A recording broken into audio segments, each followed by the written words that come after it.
2, and black should really use his time now to create more pressure and take the initiative while white is still stuck with the king. So Carlsen goes pretty quickly knight h3 to attack the bishop on f2, and this makes a lot of sense because this bishop is defending the pawn on d4, and if he goes to e3 he can be hit once again by the rook. So it seems that white is going to lose a pawn here one way or another, and the main problem is just these pieces being stuck. The rooks are not in the game yet, and Carlsen's taking over. The only thing that is good for Ding right now is his 10-minute time advantage, but in the end you'd rather take a good position than have more time on the clock. And I would like to add one more thing. Why knight h3 is so important, because white is stuck. White would love to play rook g1 check in order to free the possibility of going long castle. Then the king from b1 would move to c1, the rook from a1 would move to rook to d1 and would resemble a normal classical position. But with knight h3, Magnus makes sure that no, my friend, I'm not going to give you this chance, and then white is in a very awkward spot. Nicholas, I just want to see an action replay of Magnus's long castle. We saw the king drag all the way, and we can just show that moment one more time. Just the long journey of the king, and it happened right here. Alright, let's do it. Yeah, this is just such a... I think we missed it on the camera, Nicholas. You might have to do it one more time for us. I'll do it one more time. It's just...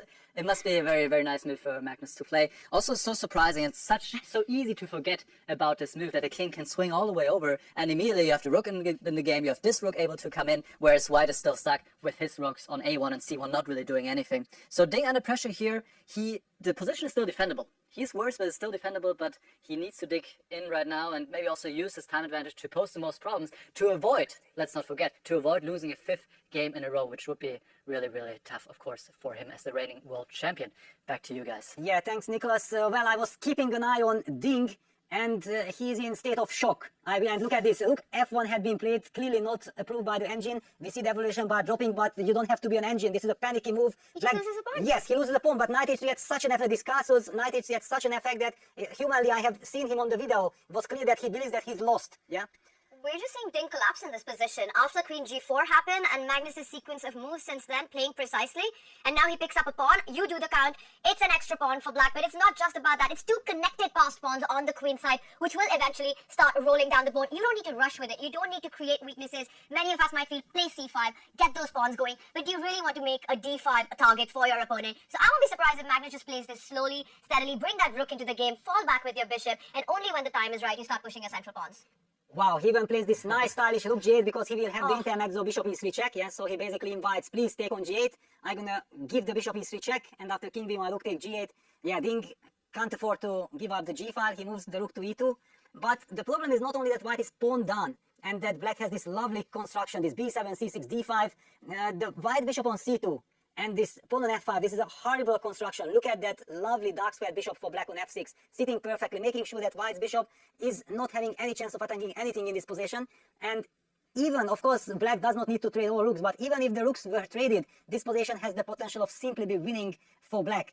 Ding is going rook d1, he's at least trying to double on the e file, but the position looks very bad. And now it's an interesting moment because Magnus will decide if he wants to go for that double rook trade or not. He decides to avoid it for now. He's coming in with his rook to g4, also with the potential doubling up of the g file. It's the only other open file in the position, eventually infiltrating on the second or the first rank. I think for Ding, he knows it that this is an incredibly difficult position to defend. He needs a miracle to save this one. And look at this, yeah, Magnus is now speeding up. Ding feels like his only chance is to play fast, yeah, because the position is objectively lost. But Magnus shows a lot of confidence, not thinking about how do I convert it. He knows that this is a winning position. Let me just make the most natural moves. The rook entered the second rank. How is Ding handling the situation? He's trying to trade off a pair of rooks. Yes, but at the same time, this means that the rook from e6, even after trade, would need to retreat, which would give back all the activity Magnus takes. And now he can capture the g file, or does he go for a rook trade? He captures the g file. He wants to start putting pressure on white's pawns. That bishop on c2, Ding's bishop, there are no targets. The pawn on f5 is coming in its own ways. If this bishop could somehow reach e6 at some point, you can imagine counterplay. And look at the way black's pawns, Magnus's pawns, are taking away the mobility of the light square bishop. Yeah, but look at the clock situation. This is what I was telling, that somehow Ding has to slow down. There is just no need, no reason to rush. Yeah, that's why he missed this long short castle. He has 50 minutes, he has 60 minutes, but the position is lost. Yeah, you can't show your skills here. You have to make sure that you have all these kind of tricky moves with changing the character of the position, like these castles, which is so vital in this freestyle chess, under control.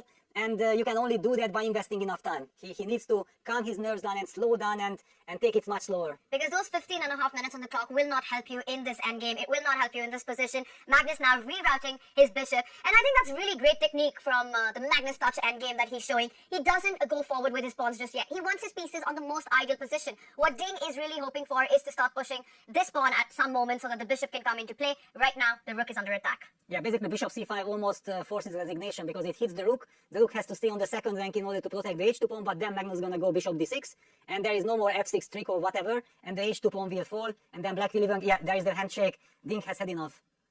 And that is the 5th loss in a row for the world champion Ding Liren in the freestyle chess. It has been a heartbreaking start for him. Magnus picking up momentum meanwhile.